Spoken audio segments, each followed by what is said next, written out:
ඇත්තටම මං අද විවේකයෙන් ඉන්න නිසා ඉස්කෝලෙත් නිවාඩු දුන්න නිසා මං ගීතයක් කියන්නම් කියලා හිටියා. හැබැයි මේ ගීතය අද කටහඬ නම් එච්චර හරි නෑ.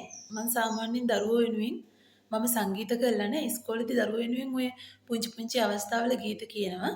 මම සංගීත ගැන දන්නේ නෑ. සරිගම පදනී කිසි දෙයක් දන්නේ නෑ. මං ඉස්කෝලේ යන කාලේ මං නැටුම් කරේ. ඉතින් හැබැයි මම මේ කරුණාරත්න දියුල්ගනී ශූරින්ගේ ගීතවලට ගොඩාක් ආදරේ. තව ගොඩාක් ලස්සන ගායකයෝ ඉන්නවා ලස්සනට ගීත ගායනා කරන සම්භාව්‍ය ආධ්‍යාත්මයට බර ගීත ගායනා කරන ගායකයෝ ඉන්නවා.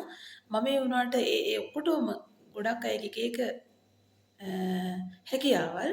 නමුත් මේ ගීතය මගේ ජීවිතේ මගේ ලේවල පවා ලියුණු ගීතයක් කියලා මට හිතෙනවා.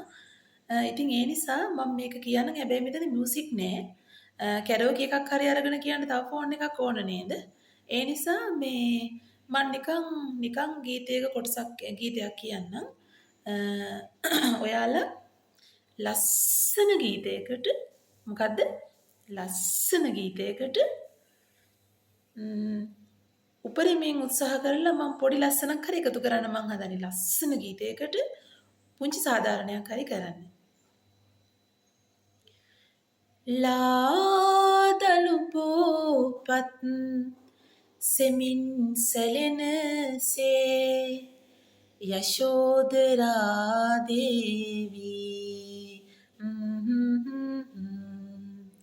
වාවනු බැරි තැන රහසේ හැඬුවා පෙර සංසාරේ ඇසුර මතක් වී ලාදලු පොපත් සෙමින් සැලෙනසේ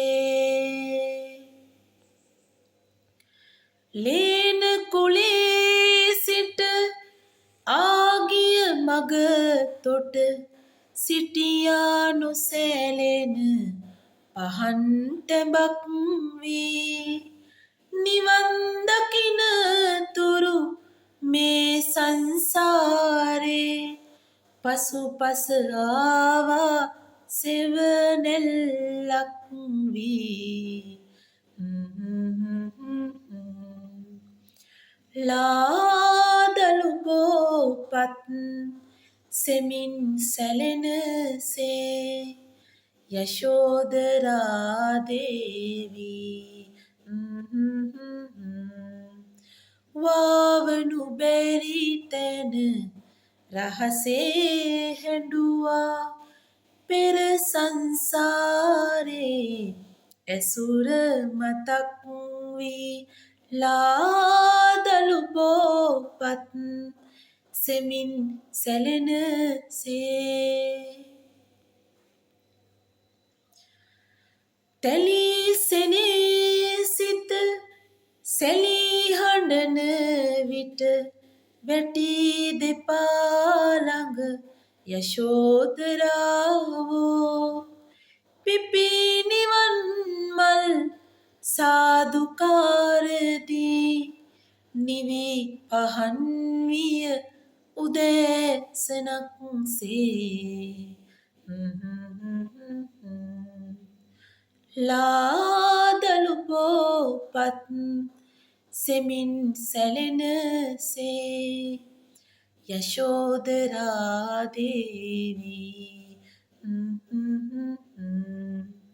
වාවනු බැරි තැන රහසේ හැඬුවා පෙර සංසාරේ ඇසුර මතක් වී ලාදලු පොපත් සෙමින් සැලෙනසේ.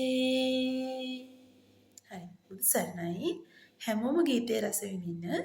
බුදු සරණයි.